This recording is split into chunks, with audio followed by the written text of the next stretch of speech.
As a writer, I hope that you're already familiar with the traits of good writing, which include ideas, organization, voice, sentence fluency, word choice, and conventions. Presentation is often included as an additional trait because this is how your writing looks for your audience. When you respond to text, the idea part is often taken care of for you because either you've selected the text or the text has been selected for you. And often you're using some type of a prompt or question to guide what you're writing about. Organization, on the other hand, is best handled when you think about what you're going to say or respond to before you actually start writing.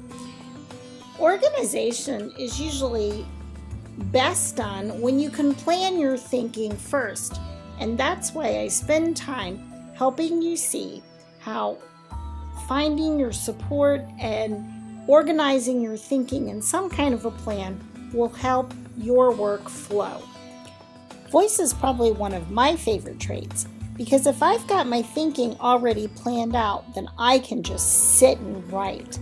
And when I sit and write, I imagine I'm talking to my reader, and that's where my voice, my style, my feeling really comes out. When I finish writing, one of the first things I do is I go back and I edit. I check for correct spelling, correct capitalization, punctuation, grammar, all of those important things that make my writing easier for my reader to read. And when it comes to the idea of presentation, this is just how my writing looks visually on the page. Have I erased clearly enough if I'm handwriting?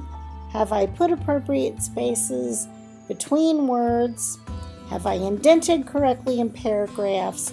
Do I have a font or type style that's easy on the eyes? Am I using a color that my reader can read easily?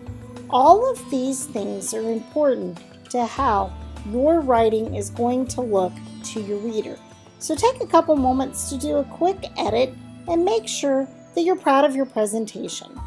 The final traits of good writing are what I do when I revise. And this is what helps me really stand out. Because once I get everything else in place, I've got time to go back now, do some rereading, and really revise my writing to make it pop.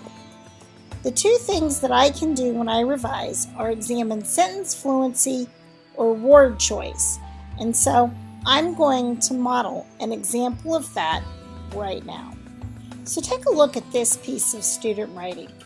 You can tell visually by looking at it that it's clear and easy to follow. There aren't any spelling or convention mistakes that are jumping out, so it's been edited. Looks like a solid idea that's been well organized, and I can tell as I'm reading the student has put some voice or their own personal touch. One thing that I like is that they're trying to use signal words for each of their paragraphs to kind of transition us between paragraphs. But I have a suggestion for this writer. Since they're doing domain-specific words, I have a thought to mix things up. Here's a sentence I suggested. Rather than just saying my first word was preen, what if this student said, the word preen jumped out at me at first as a great domain-specific word. By saying jumped out at me, I'm doing a little personification, and I'm still using that transition word first to move things along. Now I can move on to this sentence. Next, I found the word neuroscience. Here's my suggested change. As I continued to read, I came across neuroscience next. What I've done here is I again have used the same signal word but I switched the order of my words and put it at the end. I also added this phrase to make things a little more interesting as I continued to read.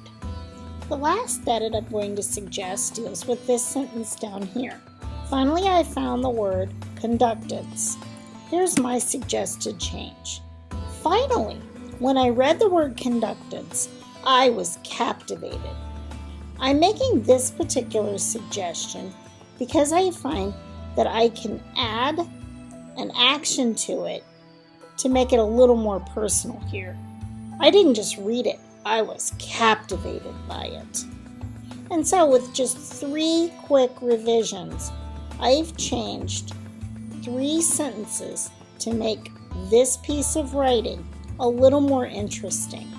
I'm still using signal words, but I've played a little bit with my word choice and my sentence fluency to make a difference to my reader.